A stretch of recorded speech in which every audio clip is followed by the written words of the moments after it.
Hey everybody, we're live. Welcome to Hangoutlander. I'm Beth. I am the host of Hangoutlander, and we host it right here at the Cool Table on our YouTube channel and on our Facebook page. So thank you for joining us. If you're talking to us in the chat, we're just a few minutes late getting started tonight. No big deal. You're used to it. Everything has been running a little unsmoothly the last week because the coronavirus is everywhere, all over the world. So it's not like it's just affecting like one area of the United States or whatever. Like most things that happen tend to happen in isolated clusters. And this is so global that every single person we know or will ever know is dealing with it. So a few of you just said you came in through Atlanta and had to shower, do like a whole Silkwood thing. And I fully understand. I have a decontamination station in my garage that my children and husband have to go through if they go anywhere.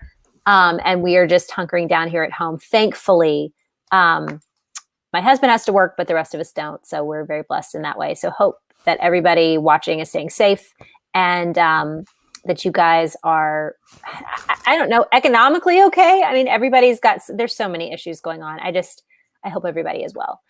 But welcome to Hangoutlander. Amy, say hi.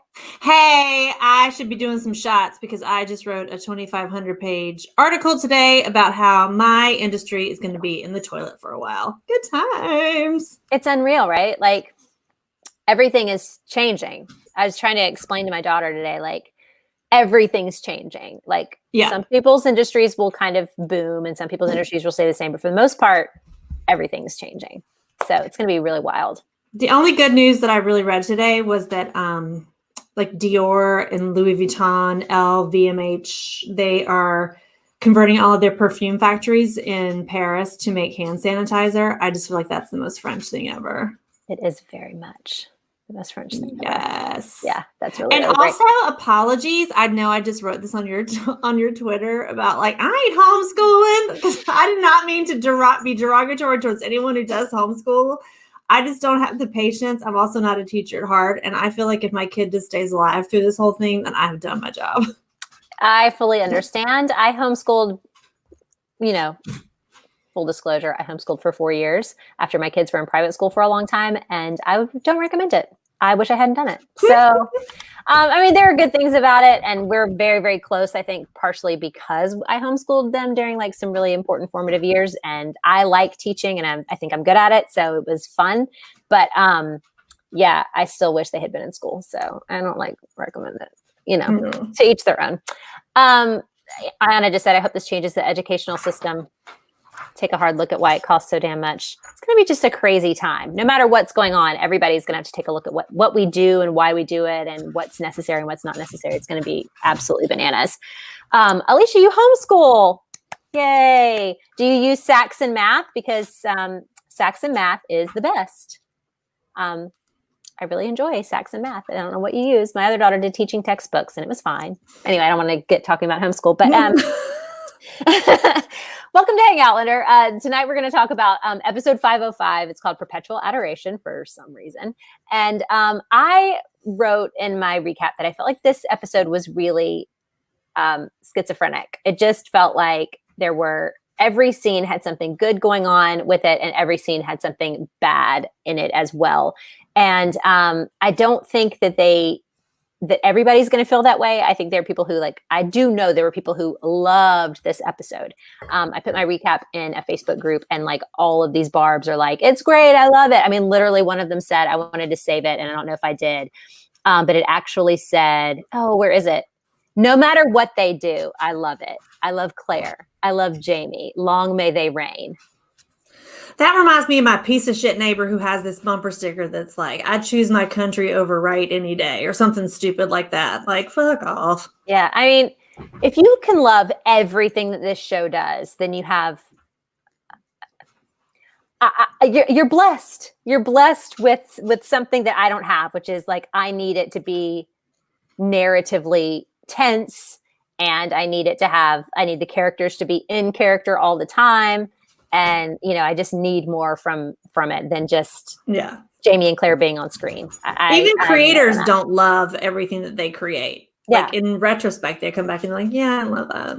It's funny too, because you see the people who the fans love the most. So the fans love Claire and James, or they love Kat and Sam and Diana the most over anybody else that's involved in the show. And those three people have the most issues with the production. I mean, if you listen to what they have to say, especially Diana, she's always like, she was flat out like, yeah, this episode, whatever episode, the last one that she didn't like, she'll just flat out tell you. And you can hear Kat and Sam like kind of having to politically, diplomatically, like say what they did and didn't like about certain things. And they flat out have said season 4 was terrible. And yet these same people will talk about how great that was. So the creators don't love it. Normal people who ingest more TV than just Outlander don't always love it. It's okay to not love it.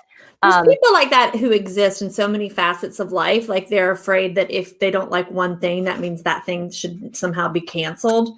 It's like even like political supporters, I mean, I'm going to be a Biden voter. Do I love everything about him? No, but there are some people who would never say a bad word about anybody that they supported, whether it be Barack Obama or Hillary Clinton or right. It's just like this weird fealty that just makes you seem like you're dumb. Yeah. So to that end, we're going to talk about the things that we liked and the things that we didn't like tonight. And I just want to hop right into it, kind of going a little bit kind of scene by scene, because there's a big issue that I want to talk about at the end, and I just kind of want to save it. But I liked the fact that we got at the beginning of this episode that there's a reminder that it's a time travel show without them talking about time travel as much. I just like the fact that we're just like kind of dropped into the 60s with Claire. Heidi just said she loved the opening voiceover, that it made her ball with the current situation. Yeah, the current situation is so tenuous, right? Like, where are we? Where are we going? What is going to happen? How are our lives going to look totally different in the next 5 years, in the next 2 years? And so, yeah, I think that the voiceover at the beginning wasn't bad. It was good. And I liked dropping into Claire in the 60s and wondering what was going on. What did you think of it? I like seeing Claire in the 60s. She looks so cold and sad. Yes. She always does. I do love that.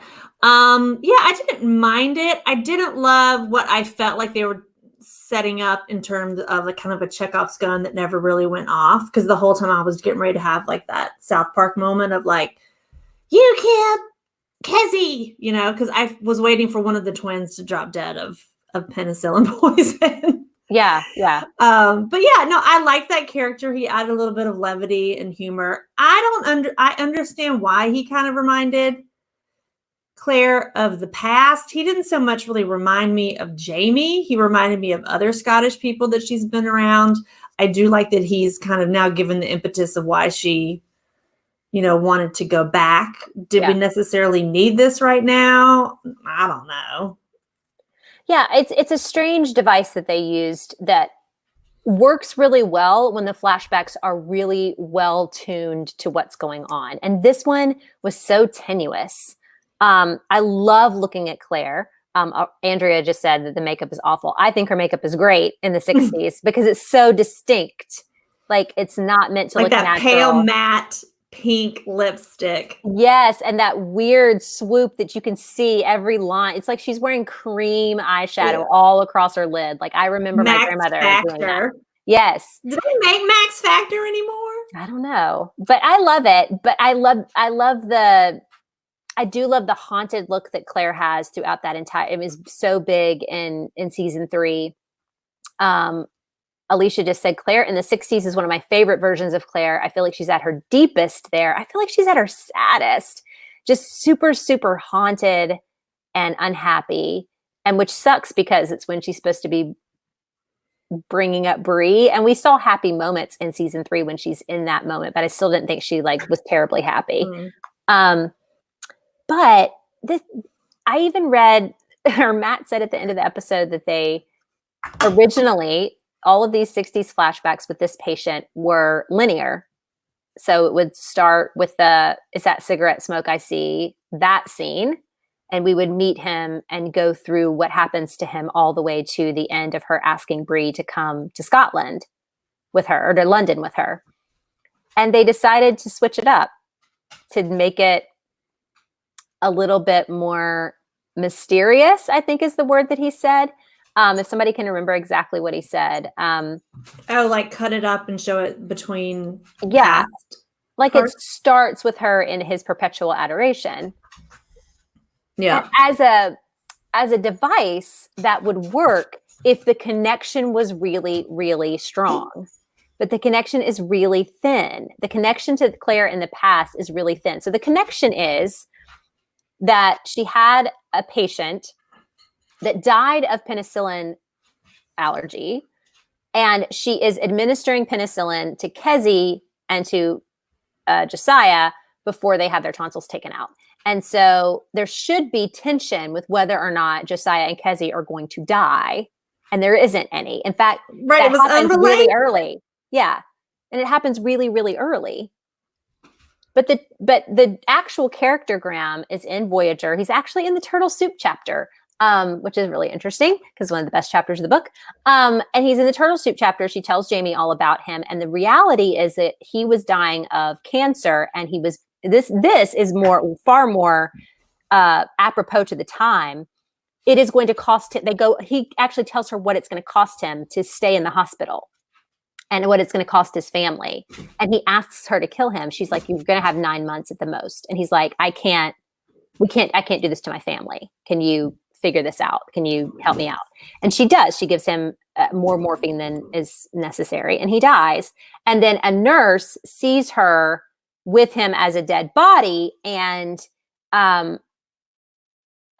sees the morphine vial. And she goes and tells somebody, and Claire essentially gets put on a leave of absence. It's not like a voluntary thing, but they kind of are like, okay, you need to have some time away. And so essentially it's an assisted suicide. And that's what leads her to London. It's not just this sadness over losing a patient over something that should have been very, very routine. Well, there was an assisted suicide 2 episodes ago. If they wanted to connect something that really happened that was impactful for her, connect it there. Because there's no tension in the past to what happened in the 60s. They're not connected. She left her occupation. I mean, she lost her occupation essentially in the book, which is a good reason to give up your life and make a huge life change, as opposed to like, oh, this man with a funny accent, he reminds me of someone I used to know. Yeah. And she doesn't go to London to really particularly look for Jamie. She's going to tell Brianna what's going on. It's too much. And then for her to start out at Perpetual Adoration, I was thinking maybe they've put Perpetual Adoration in the show and I just don't remember. So I went back and looked at season 1. It's not in there. She doesn't do that thing at the Abbey with the Perpetual Adoration that she does in the book. And so there's no connection at all to something that like reminded her of Jamie, or other than just like this dude, like, quote Jamie when not no, he doesn't just quoting Jamie, but he said something that Jamie says to her in season 1, the thing about the scar, and him just being Scottish. And it's just, she keeps saying, like, do you ever feel like, you know, something's pulling you towards one thing? And there's all these voiceovers about time, and it's just not well suited to this episode. I mean, it would have been well suited to this episode if they had made it dangerous for her with Kezi, or if it had related directly to Jamie, and it just didn't. Right. You created this new paintbrush penicillin and you just killed somebody. That's some tension. Yeah.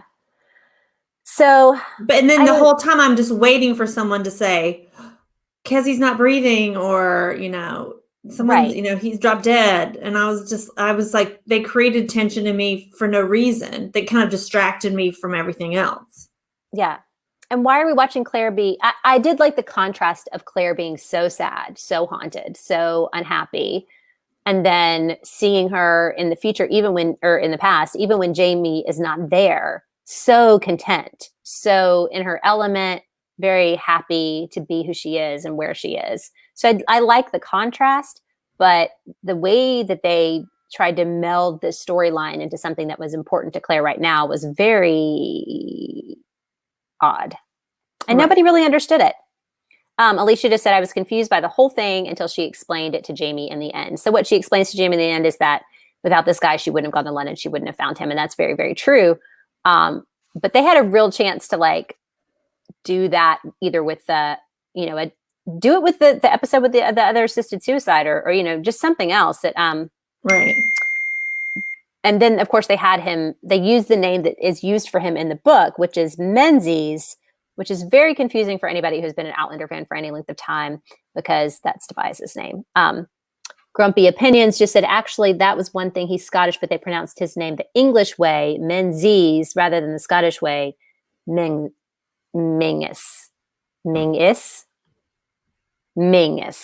I don't know. I can't imagine how the Scottish say that.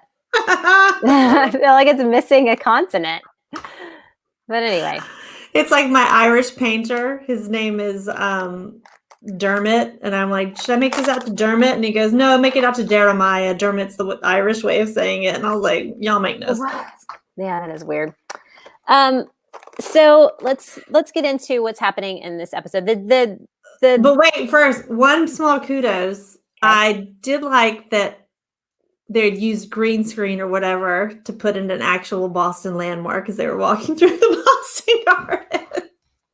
I didn't know that it's a Boston landmark, but I figured there's no way they're showing some buildings from Glasgow. Building, and the antenna lights up telling you what the weather is going to be. It's very famous. Did it do that in the 60s, or is that a new thing? Probably. No, it's not new. One thing too, she picks up that magazine in the little thing, like she's looking for the impetuous pirate or whatever, and she picks up this magazine. It says like modern building, and then it says something like the biggest and best house in North Carolina, and I was like, come on, get the fuck out. Now I'm gonna have to go back and watch it. That's what the magazine she picks up and looks like for a long time. It says like, honestly, like the best house in North Carolina, and I was dying laughing. I was like, you've got to be fucking kidding me. So I might be jumping the gun here. Can I just ask, when she is walking and talking with Bree, why is their relationship so weird and stilted, and like everything, like Bree always just seems annoyed and bothered by her? I think it was a choice that they did in season 3. Sorry, I'm eating double stuffed EL fudges. There's a choice that they did in season 3 for her to be on Frank's side. And they never really got out of it. I never saw Bree before she comes to the past on her mother's side. You never see that. There's like, I guess the moment where she's like, you've got to go to Jamie. She's on her side, but it took like a really long time to get there. And so I guess Sophie is going back to that. Where are they in their relationship? Frank has recently died. And if Frank was dead, then how would she really feel about her mom? How would she feel about, stopping in the middle of a semester and doing something with her? She would say no. And she might even still be annoyed to do it over the summer. And so I guess that's the motivation, is that they're just not in a good place as mother and daughter because of everything that happened with Frank. Isn't that funny? They don't remember any of that, which shows that just like, I don't give a shit anymore. Probably. Jeanette just said, did they film it when they filmed seasons 2 and 3? Sophie seemed awkward. No, they didn't film it back then for sure. The script wasn't written, so no, it wasn't like something they pulled in. But Sophie is not bothering me anymore, you guys. I've said that since the beginning of this season. And Andy just said she appreciated that she had the chops to go back to that original strained relationship. I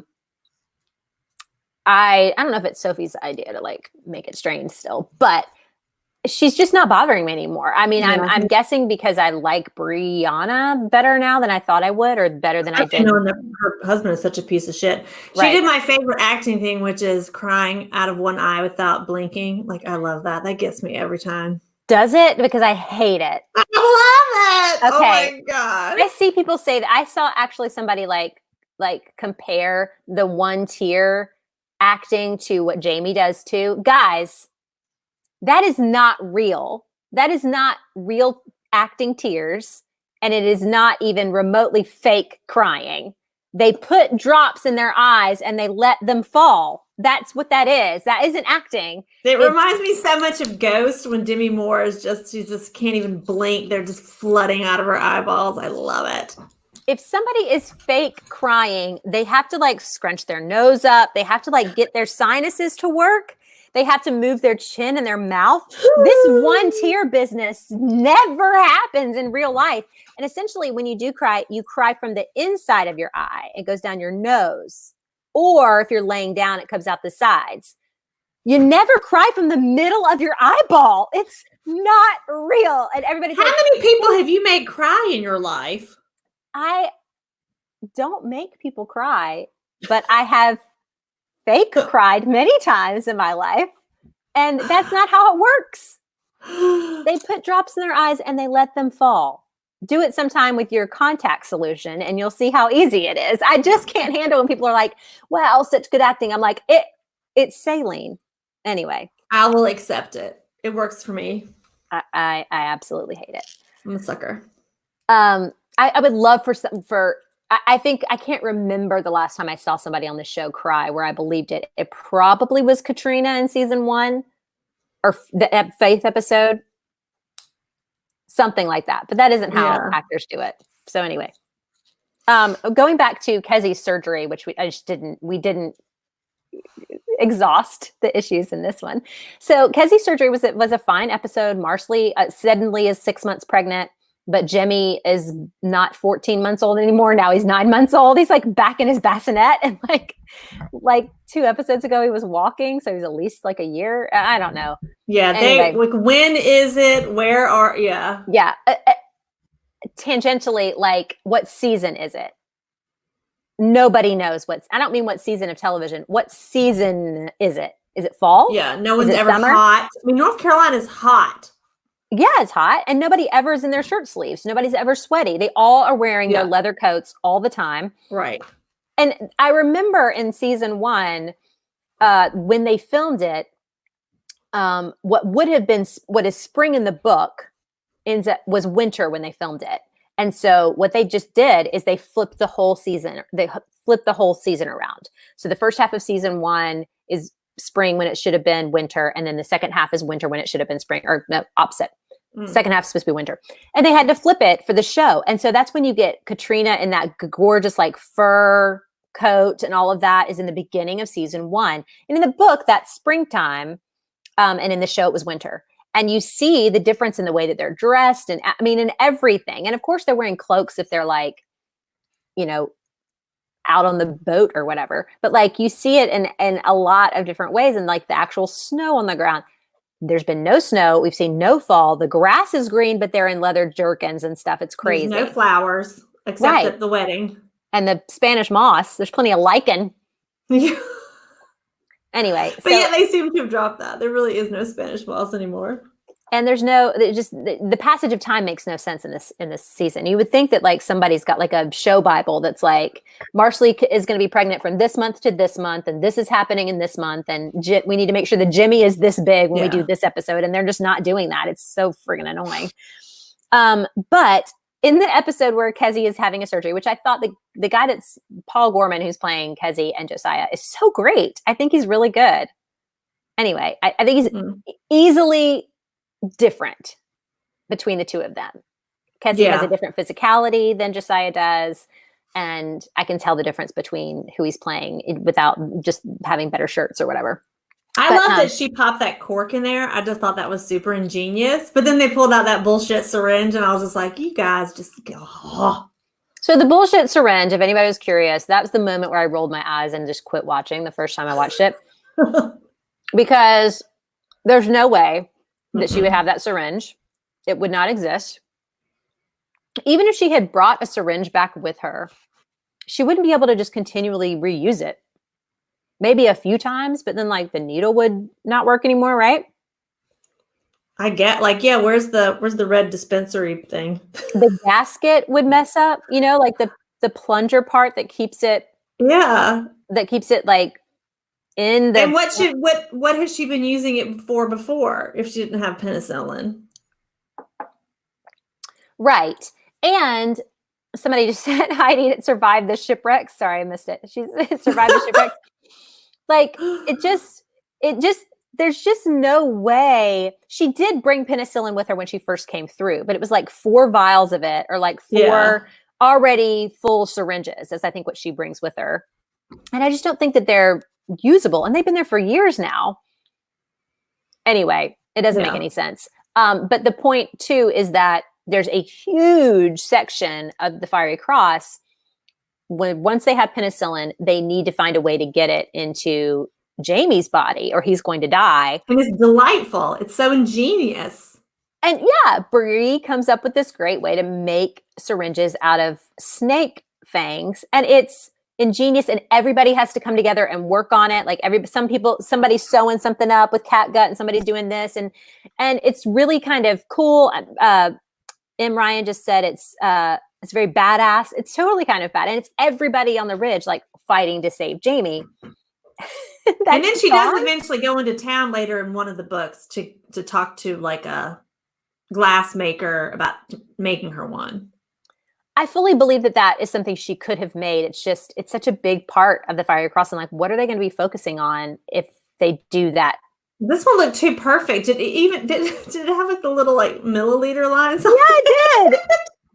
You know, I had one of those glass mercury thermometers when I was little. Like they didn't have digital. You don't still have one? No, I don't have one of those. What am I taking my daughter's temperature up their butts? They're teenagers. I have one and I love it. I find it so satisfying to use. I wouldn't even know how to read it. But anyway, the things on the outside of that totally wore off by the time I was 10. Couldn't read that thing for nothing. My grandmother would be like, she didn't know. Mm-hmm. Anyway. And did they test, this is another nitpick, then I'll shut up. Do they test people for like penicillin allergies? I feel like I just always tell people that I have an amoxicillin allergy and they just accept it as truth, which I do have an amoxicillin allergy. My tongue swells up and. I think you find out as a small child whether or not you have a penicillin allergy. Okay. The first time they try to give you amoxicillin, they test you for it. Oh, well then why'd they keep giving it to me until one day in high school? I was like, this is not working for me. Maybe they didn't test you. I don't know. Jerks. I think it is one of those things that like your mom just has to kind of watch you the first time you have it. I see. Okay. Andy just said, if Jamie is the one with the penicillin allergy, I swear to God, which is where I thought they potentially might be going. But then why was the Menzies thing in this episode? Why establish it so early? If it's gonna be so long before it happens. Right. But anyway, the syringe made me roll my eyes. I thought it was very cute that Lizzie looked away and was really embarrassed when he had to drop his pants. That's a nice little foreshadowing of what's happening with them. And, but yeah, the syringe killed me. But then that's over. No more surgery, no more Marsley, no more nothing. And someone, and I can't remember who, and I'm really sorry. Oh no, I could look at it right now. One of our comments on the recap said that it was Diane Manning. Hi, Diane. She said she would have loved it if Marsley had been gardening with Claire and Fergus would have been returning with Jamie, and we could have witnessed the difference in reuniting between young lovers and older, wiser lovers. And I love that. That would have been a great little thing just to have, instead of Jamie coming home alone, why isn't he coming back with Fergus? And wouldn't it have been nice to see them reunite as well? Especially because we need more Marsley and Fergus. We need more Fergus specifically. He's being very underutilized, which we'll talk about in a minute. Let's just talk about it now. So Jamie and the regulators high up into Hillsborough, and they're welcomed because the redcoats are already there. And Jamie meets with Knox, and they're buddy, and he's, lying to him about, being excited about knifing Myrta's face, which by the way was super accurate. Have you ever seen a police drawing? I came with props. Oh my God. Has there ever been? Ever? How is it possible? I know, it was some Son of Sam shit. I laughed so hard. Why is it so accurate? Even now, they're never that accurate. No, that was drawn by someone who is a good artist and knows him, It was like, who hates Myrta that has an artistic sensibility? Even so, I feel like they wouldn't have used that much ink. You know what I mean? Like it was so dark and stuff, like they'd done so much shading. And I was like, there's no way. They're not going to use that much ink on a likeness. They're just not. Right. It was dumb. But Jamie doesn't look at all perturbed about this. He's like accepted that he's kind of laughing. It's like the new version of hatchet throwing or axe throwing or whatever. Yeah. And he's just like looking at the picture of Myrta, like with fondness. Yeah. And I'm just like, you're not at all worried about any of this. So of course we get this new plot device that they're going to pardon all the regulators. So I guess we don't have to deal with any of that, but not Myrta. Right. Everybody but Myrta, and Jamie is going to get found out as being, somehow close to Myrta because he's gone and gotten the Ardsmere prison rolls. This is so much finagling. They did so much finagling to get to this point. I cannot. Oh my gosh, really quick, because I'm in the printing industry. Morgan, yes, it would have been a print and an engraving. It would not have been just some dude sitting there drawing one single. And like an engraving, it would not have been that sharp and beautiful. Right. Thank you, Morgan. Yes. Karen just said, I think we're being too critical of everything. I promise you, there are things I love about this episode, and I'm trying to do both. It's just a lot. Like, I really loved Kezzy, and I liked Lizzie, but I didn't like the syringe. You know what I mean? Like, I'm not trying to be super negative. There's just, like I said at the beginning, and what I said in my recap, I feel like this episode has got a poison pill in every scene. Every scene has good stuff, and then there's something in it that's just not normal, not right. There was just something off about every part of this episode. Plus, we're in quarantine, and the world is going to shit. Like, let us be in a bad mood. Yeah. Karen. Faith just said, is it me or does the chess scene with Knox remind you of Lord John Grey? Yes. Yes, it was so homoerotic. I was waiting for Lord Knox or whatever to just be like, would you like a back rub? I was waiting for somebody to like come to the door and be like, what are y'all doing in here? Like, I thought they were going to get like cut out, so like, it's not okay for him to be in his shirt sleeves, checkmate. But yeah, it did very much Lord John Grey. But Except Lord John Grey is very, you can tell he's just like a smart, astute person. Knox just seems like a little bit below the curve. Yeah. He seems like the kind of guy who didn't purchase his commission. He worked his way up the ranks. Yeah. But like, he did it by like obfuscating. Like he's just like the kind of person who was like a brown noser and just kind of like faked his way to the top somehow, but like maybe bumbled his way there, and really shouldn't have the position he has because he's just like a normal dude. That's what he seems like. He doesn't work that hard because his shirts are always sparkling white. Yes. Also his face is flat. But I just don't like the fact that they did this very weird plot twist that is going to lead to no, as far as I know, it's not going to lead to any like skirmish. He's rousing up this militia. We spent all this time in Brownsville for them to be a part of the militia. We met all of those guys and they were just in the background today, and like they're going to just disband and we're not going to see them again. It's weird. Yeah.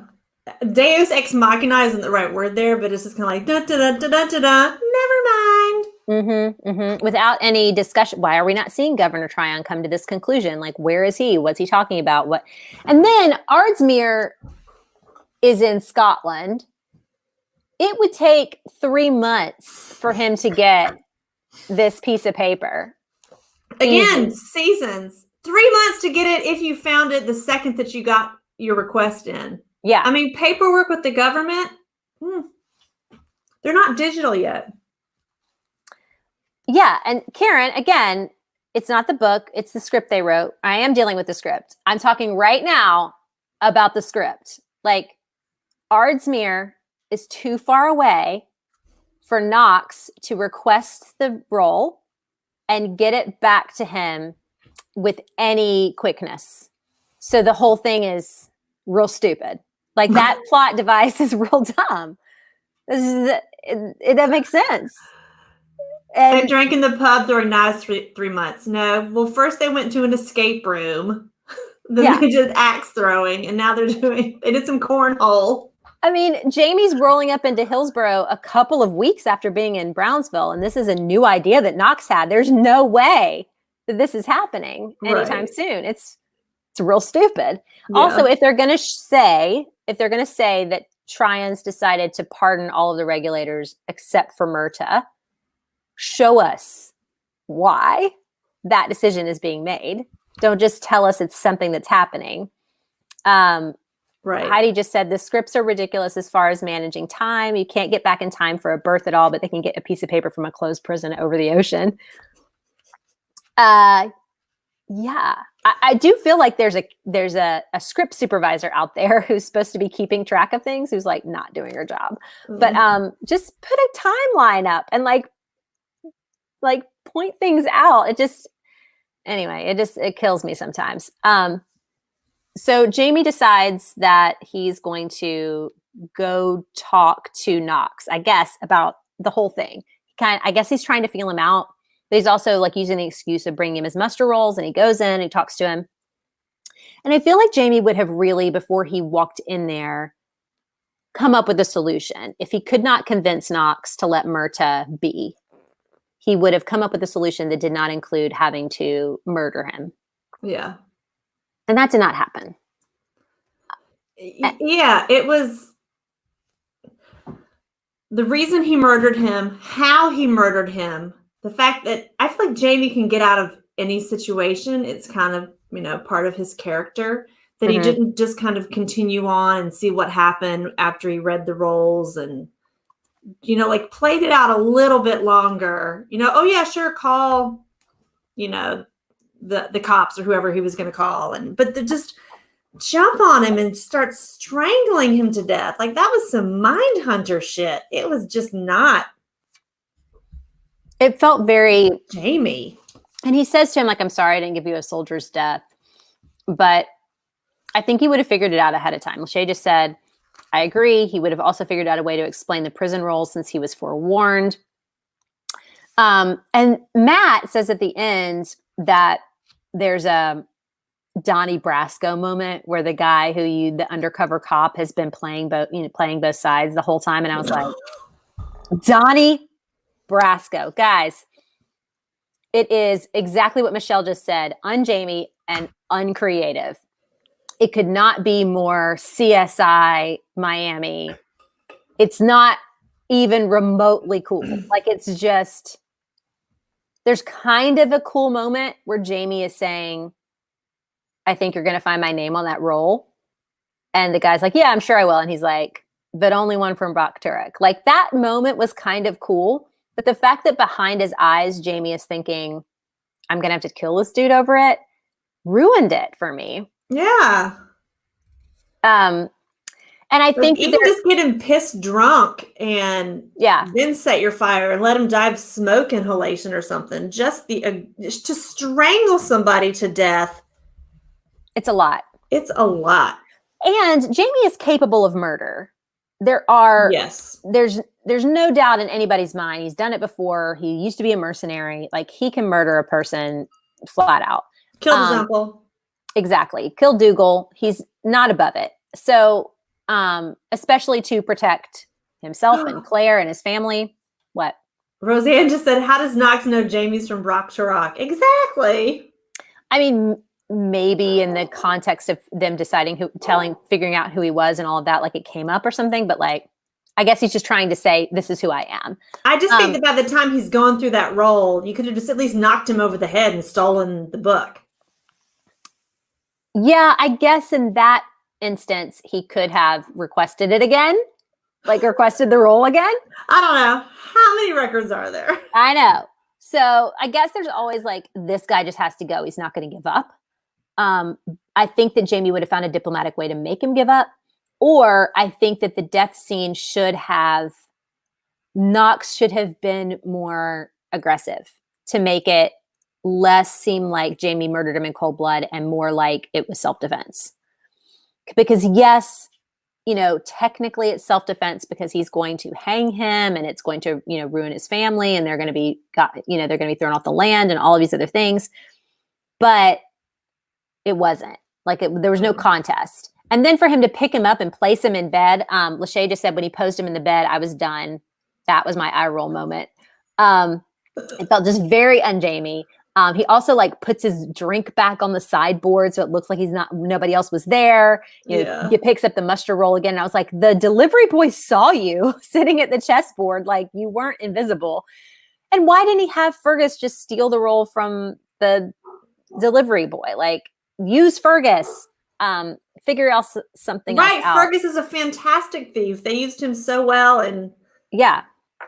back in France. It just seems like there were just so many other ways to do it, and they went with like the most simple, like bad gangster show they could think of, and made Jamie do that. And it just changes Jamie's character to some degree because there are times, and there will be times in the future, where Jamie kills for his family, and it is important. You know what I mean? Like Berserk Jamie. Right, where he goes berserker, where he's Viking Jamie, where he kill them all. You know what I mean? Like there are moments where he is going to go after people that have attacked the people he loves, and it is hot, right? Because it has it has like a WWE kind of thing face. Yeah, everything about it is imminent. The danger is imminent, or the danger is over, but the revenge is necessary. You know what I mean? Like there's so much there. Like even now when they go to kill Stephen Bonnet, if Stephen Bonnet doesn't come back and try to take Jimmy, the threat of Bonnet is kind of dissipated at this point, because he hasn't been around for so long. Like, what's he going to do to them? You know what I mean? Like, well, even in the books, his menace lingers around for too long. For too long, yes. So there's just a lot going on that makes it where it looks like Jamie just looks like a murderer instead of looking like somebody who's protecting his family. It wasn't imminent enough. The danger or the revenge wasn't pertinent enough, and it didn't happen right then. When they killed Dougal, they killed Dougal in the moment. You know what I mean? And it's just very, very different. So it sucked. I didn't like it. I'm glad he was doing it to protect Claire. Right. Which, yes, you can extrapolate that he's doing this to protect Claire as well, but that's a very long extrapolation. That's 6 degrees of Kevin Bacon. Exactly. Stephanie Morris just said, I feel he would have come up with a plan with Fergus. I do too. I don't think Jamie would have killed someone in this circumstance without trying to defuse the situation. Jamie didn't even show remorse. Yeah. He's like, God, like, please forgive me is what he says. And then, sorry, I didn't give you a soldier's death, but it doesn't, he showed more remorse for the Mercy killing in episode 3. He showed more emotion for that. As soon as he's done killing this guy, he sets up this crime scene, and then he leaves and he sees a cat, and he's like, hey buddy. And he takes the cat home. Again, that's like some Mindhunter shit. It's like you commit a murder, and then you're just like, oh, the kitty cat. Yeah, it was super, super callous and very, very out of character. And just felt cheesy.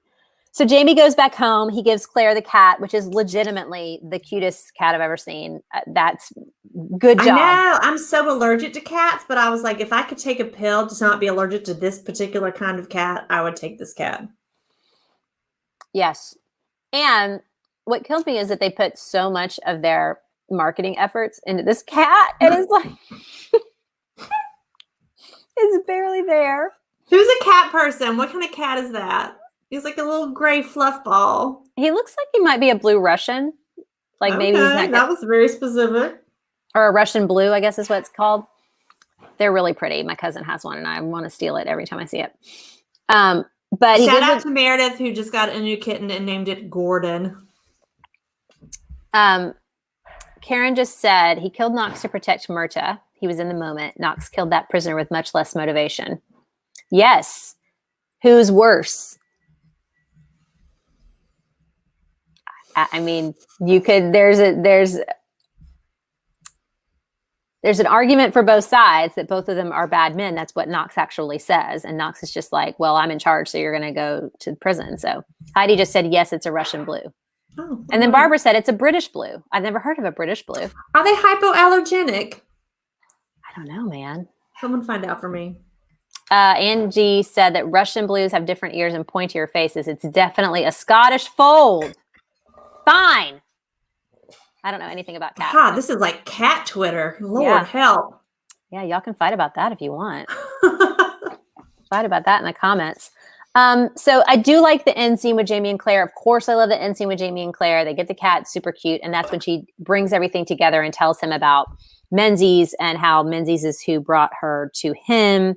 And we get truly a very strange voiceover. We didn't talk a whole lot about the voiceovers because I did not particularly care for them. I felt like, is God the spider? Is God time? Time is a lot of things that people say God is the worst syntax of any sentence that anybody has ever written and been put on television. It reminds me of people when they put poems and song lyrics. I always just skim right over that reading, especially whenever Diana does like pages and pages of the Ride of Paul Revere. I'm like, no one gives a shit. Yeah, it could be a really hot romance novel about a rock star who writes really awesome lyrics, and I'm still not reading it. Like, it's just not Exactly. happening. And actually, I'll tell you one example. There's this really great Twilight fanfic, and I can't remember the name all of a sudden, but it was like these two kids, like it was Edward and Bella, but Edward and Bella like were falling in love over live journal poems, and they were super hot and like really steamy and cool. And I was like super into these live journal poems from this one Twilight fanfic, and now I have to find it. Anyway, the only time I ever read poems in anything. But yeah, there was a lot. It was very convoluted. Hey, Katie Grace. Oh, Katie's on. She just said, I haven't watched since season 2, but I'm quarantine bored and miss you. We miss you too. Yay, Katie. But yeah, God is the spider, memory must be the devil. None of it had any payoff. Yeah. What was any of it about? It just wants to sound deep. Yes. It's like a bad Counting Crows song. Yes. And anybody who actually like loves it and thought it was so good, like I saw people saying like best writing ever. You're a poser. And that's the word I'm using for you. You are a pseudo-intellectual poser. You don't know what good writing is. Yeah. You don't appreciate good writing, and you're trite. You're trite. You trite. I'm gonna have Counting Crows stuck in my head. That's all I can say. Not you basic, but you trite. It's all you can understand. But I will say this, on their website today, they had some little tidbits, and it said that Katrina is the one who improvised the line "Welcome home, soldier," which I think was sweet. Aww. And also very indicative of the fact that Katrina and Sam know their characters better than the writers do, and they tend to do things better than the writers. I feel like she would have also been pissed as hell if she had known what he had just done. Uh-huh. Like I don't know. It just bugged me. And is he going to tell her? Yeah, I think so. It's in the script that he's like, there's a lot that happened or I think he says there's a lot that happened in Hillsborough. So yeah, they're gonna talk. But next week they look pissed at each other. So there's one thing we haven't talked about. There's a lot of things we haven't talked about. Joe Abernathy is in this episode for some reason. But there's Roger and Brianna. So here we go. If you really don't like us being negative, or you really like Roger, this is a good time to turn it off. Roger and Brianna are in bed together at the beginning, and I actually liked that. Like, I like a post-coital scene. One, because I'm a prude and I don't like to watch anybody have sex. And it implies intimacy without me having to watch them bone. And two, they tend to I turn on every new episode and I'm like, no nudity. I know you do, but I don't. My lips are dry, y'all. I have to put on more lip glue. Sorry. Okay. There you go. And they're laying there and they're having a conversation, and it looks cute. And there are moments where it's cute. She does a little nose bop and it's fine. But Roger is still looking for validation. Even in this moment, they just got done boning. They should still be sweaty. They're not sweaty because she didn't come. So that's, she said she did, but she didn't. And so they're not sweaty. And he's just like, did you enjoy yourself? Roger, if you have to ask. Yeah. If you have to ask. Because they're obvious. So, no. Have I found your G-spot yet? Did I find your button? Sorry, but did you say there, right there, don't stop, there for a long time? Because if you didn't. Do that. Yeah, right there. Yeah. If she didn't do that, it didn't happen. Yes, like he knows none of her signs for coming. Like, does she hold her breath? Does she grab your forearm? Like, what? He has no clue. None. And she's just just nuzzling around, licking her butthole and thinking that he has hit the spot. Took us. But yeah. Heidi, you shut up. I love chest hair. I don't have a problem with chest hair. I actually really like chest hair. My husband has got lots of chest hair. It's my thing. I like it. I married my husband so young that he barely had any when we first got married, and now it's everywhere. He's the beast. Yeah. But I just and she doesn't care enough to fake it. That's what I also love. Like sometimes you just throw your guy a bone and you're just like, you get a little fluttery because you're just like, I'm tired and I want to go to sleep. But she doesn't even do that. No, she's just, She's a two-pump chump. But she does tell him that she enjoyed herself, which you can enjoy yourself without one. Course. So the two don't necessarily mean the same thing. And then for him to say, I'm happy to have pleased you, Mrs. Mack, is so embarrassing because you did not. You didn't. Anyway, Alyana just said, I'm sorry if I'm saying that wrong. So she's not getting off and putting up with his bullshit. Let's just get into it. Roger is playing with Jimmy and he knocks down, he finds this diamond from Stephen Bonnet. And we have a good flashback, this really great flashback that fits with the episode where we see Stephen Bonnet and him fight over this diamond. And we see Stephen Bonnet's kind of menace. And, I don't think he would have been like switching his cards that way. I don't think he would have waited for Roger to like look back. I just think he would have just been like, and I texted y'all last night. Are they playing high-low? I don't know. Which is like a drunk drinking game. It's like war, but it looks like war. Yeah, it looks like they're playing war. But this most simple game of all time. Again, the writers don't think we can understand if they were actually playing like poker. Barbara says, let's not body shame Rick. Barbara, I love Rick's body. Yeah, I had no problem with. I don't care. I don't love his body, but I'm not body shaming him. My chest hair is fine with me. It had nothing. I don't want to see anybody having sex on the show, but this is another thing. So they have this really great porn. Me personally? Yeah. Yes, of course. Does it make, can you not handle, you don't like porn it? is fine. I don't have a problem with that. No, I'm not a prude. I don't like it on this show. Okay. I feel like it's full of earnestness in a way that makes me laugh. Okay. It didn't do that like everything is so intense. Everything's so breathy. No one ever queefs. Like there's no like laughing at all in it. Yeah. Okay. I feel you. It's infused with too much earnestness and it makes me laugh instead of being sexy. So sometimes it's fine. It just depends. But Roger then confronts Brianna with this diamond. And here's where I will defend Roger for just a second. Roger recognized it and deserved to know why she had it. Like maybe she didn't know it was Bonnet's, or, like how did this get here? Like what's happening? I know he had this. Like he has a right to be concerned and look for answers. But Roger legitimately, aggressively asks her what's up with this. And she answers him in a way where she knows that the answer to this question is going to set him off. And she sounds like an abused woman immediately. Immediately. As soon as he's like, what is this? You can see it in her face. The color drains from her face. Good job, Sophie. And Purely Amused just said because the Outlander needs queefing. That'll fix the show. It might.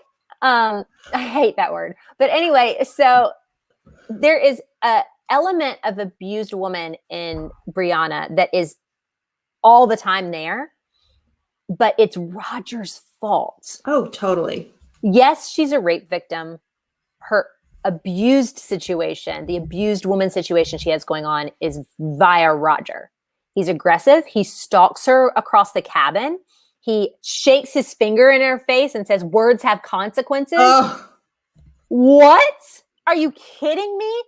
She was raped by this Words man. didn't rape her, motherfucker. Yeah.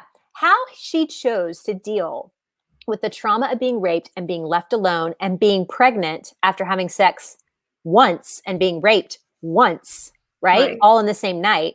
And how she chose to deal with the fact that she can never be sure of her son's paternity is fully valid.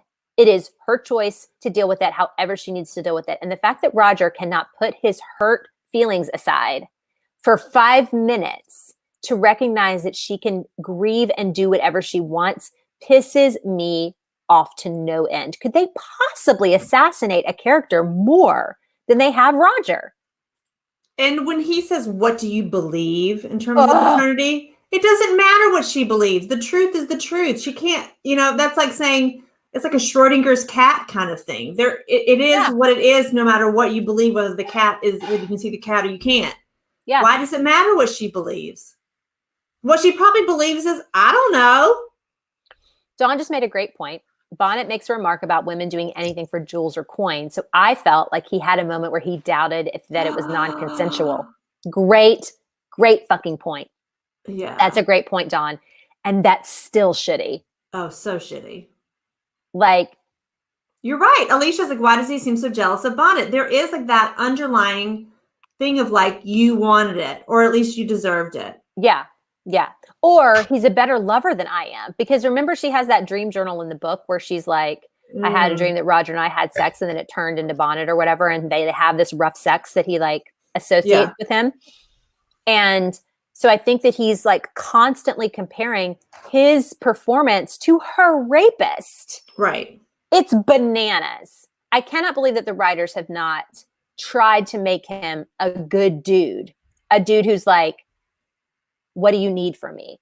Well, do you want to talk to me about how you were feeling when you did this? Do you want to have a conversation about how you feel about Jimmy and his potential paternity? I've already said in front of everyone and in front of you and in front of our son that I'm saying he's mine. It doesn't matter what it could possibly be. He is mine. I'm always going to be here for you and always be here for him. But do you want to talk about this and how you felt? And why is he not doing that? It's so easy. Yeah. And he's continually beating her up for things in the past for his mistake. When she was with him, when he was about to be hanged, when she was with Bonnet, Roger was not around. No, hadn't been around in months. Yeah. And she even says this to him, I was grieving you. Right. Which pissed me off. She's like, I was grieving you. She was grieving Roger. She wasn't grieving her own like loss of agency. She wasn't grieving her own like loss of her own bodily autonomy because she had to go like physically face her rapist. Yeah. Like, she's so worried about his response that she says, I'm sorry, I'm so sorry. I was grieving you. No, this writing is terrible. And then he stalks off and stays away for the entire night. Mm-hmm, mm-hmm.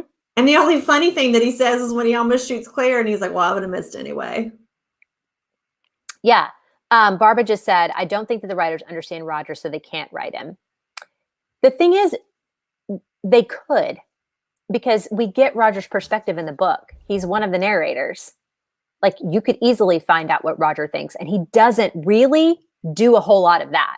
He's not as aggressive at all in the book as he is in the show. They just don't know how to write him and not be melodramatic.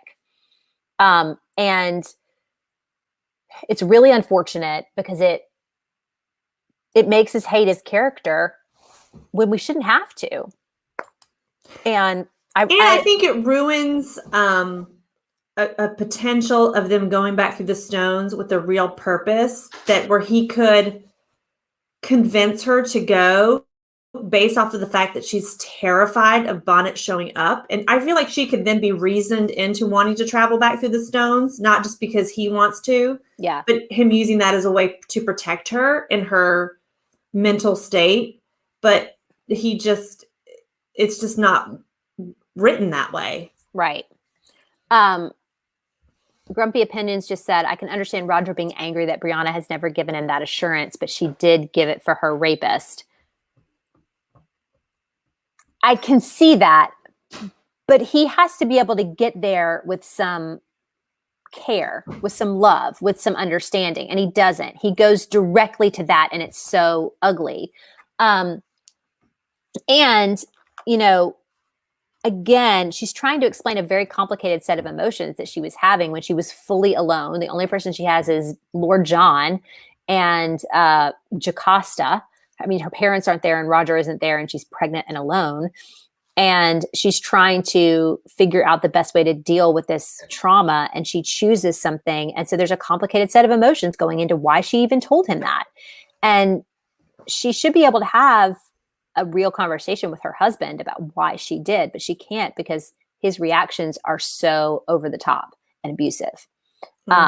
And Lachey just said, it says a lot about the writers, to be honest. And I fully agree. It does say a lot about these people that they can't figure out how to write a good man who treats a woman with this kind of trauma well, because they can write it for Jamie and Claire, but that's because it's already written for them that way. With Roger, they would have to do a little bit of work and they just don't.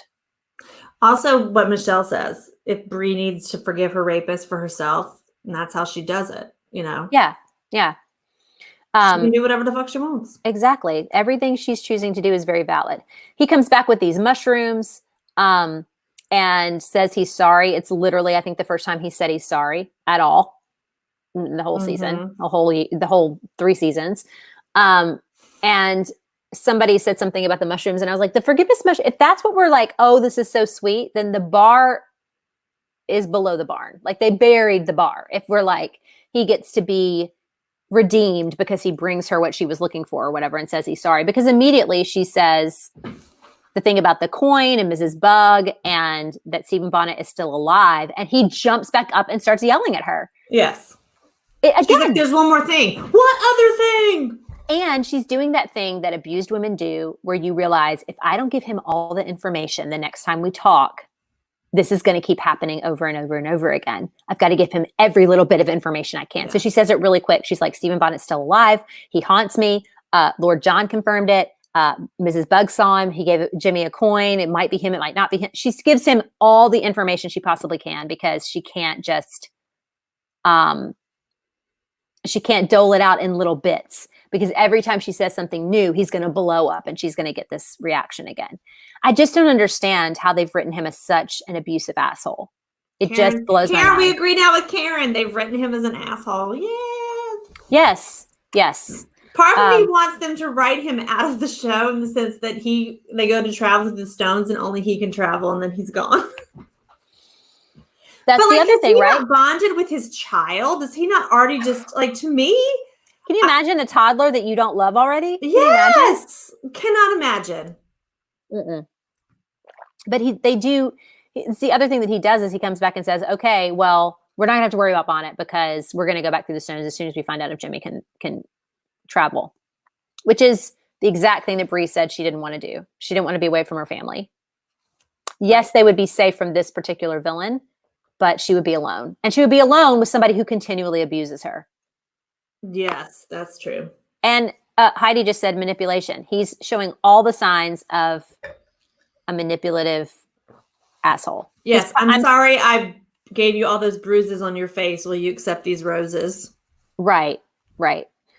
I'm surprised he hasn't said, These shrooms. Yes. I'm surprised he hasn't, like, made her get pregnant again. You know what I mean? Like, to prove something about his prowess or something like that. Oh, yes. I'm surprised that hasn't been. He's encouraging her to, like, not breastfeed, because, again, we don't really know exactly how old Jimmy's supposed to be. Gosh. But yeah, it's just her face too. Oh, Andy just said that. Her face when he says it. Sophie does do a great job in that moment. When he says we're going to go back through the Stones, you can tell that she doesn't want to do that. That's not what she wants. Yes. Again, she can't say what she wants because she's in the face of somebody who has been abusing her and continues to. And I don't think the writers are even really aware of it. They don't talk about Roger like this. They don't market Roger and Brianna's relationship like it's abusive. They actually put out a GIF on their site that was the words have consequences thing. And it was like, I wish I could remember exactly what it was. Did they get dragged? No. Of course not. There's somebody on Twitter, and I saved it, and it says, I'm actually shocked that somehow people are saying Roger badly behaved last night. Huh? How the hell is he supposed to act in this situation? How would you act? Get off your high horse and be realistic. Well, I'm not really sure how I would act as a time traveling dude. Being realistic? Come on. I think people that are Roger apologists are like, there's so much he doesn't know. He's getting all this information at once. Blah, blah, blah, blah. Every time somebody tells him something, it's 50 things all at once, and it's new to him. But it's also not new. They've been there for a while now. And you know what? When Brianna found out that Stephen Bonnet was alive, she didn't act like that. That's how you act. You know what I mean? You deal with it. You deal with it calmly. And she didn't even go and throw a fit. He throws a fit and decides that they're going to have to do something drastic. And this isn't us shitting on Rick Rankin. Not at all. He's doing a great job playing an abusive asshole. Yeah. Roger has a lot to process. He can be frustrated, but not with her.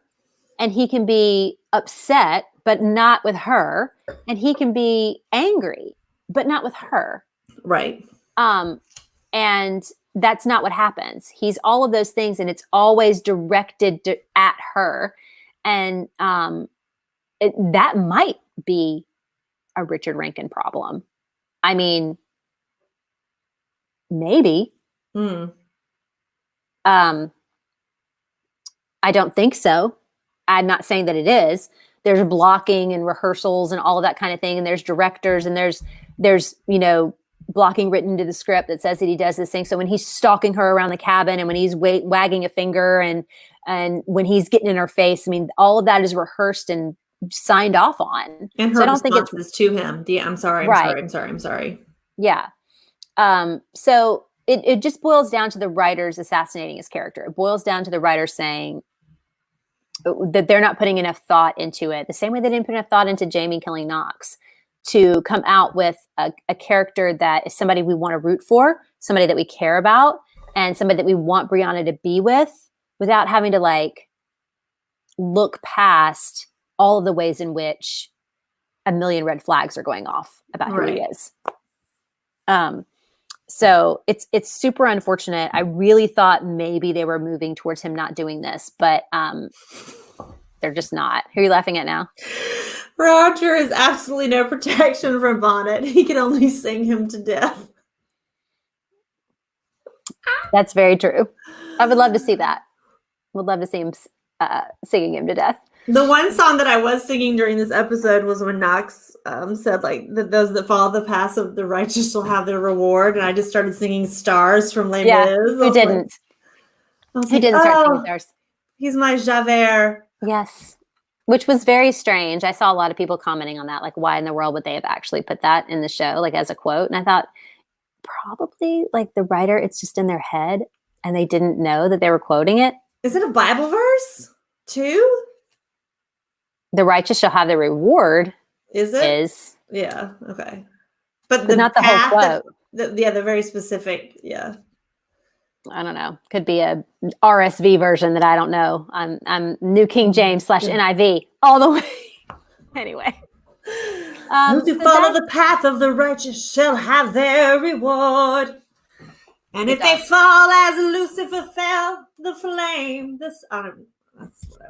Is it the flame? The sword? fall? The sword? I don't know. Yeah, it is the sword. Anyway, good song. Russell Crowe was terrible at it. Oh. I've never hated a song that I like so much. I saw Mamma Mia when they were just starting out and doing kind of like touring around, but not in New York. So I saw them in Chicago before they went to Broadway. And the guy who played one of the dudes in Mamma Mia had been Inspector Javert. And you could tell by his performance of everything. It was like, SOS. It was just like, 24601. Just one look and I forget everything. Oh man. We're musical theater nerds, but we don't. Did they use Adagio for strings last season? I kind of did, yes. Last season. I'm not gonna lie. They did, yeah. But anyway, this is Perpetual Adoration, the worst episode of this season, I think. Had good moments, but they weren't enough to kind of pull it back up. The writing is just. They should have called it "Making a Murderer."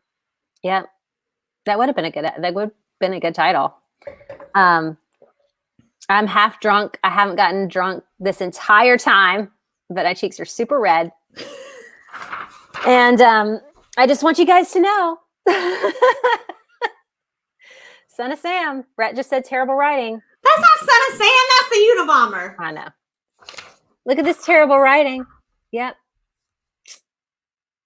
Alicia just said, I got blackout drunk to heal from last season. I feel like we all deserve to get blackout drunk for like the shit we're going through right now. We do. You guys, we'll be bringing you some more hot fire content, whether it's Outlander or other stuff coming up soon, because we're all going to be stuck at home and we might as well stream and talk about stuff that we like and don't like. So get ready for more stuff. We love you guys. Thank you for watching.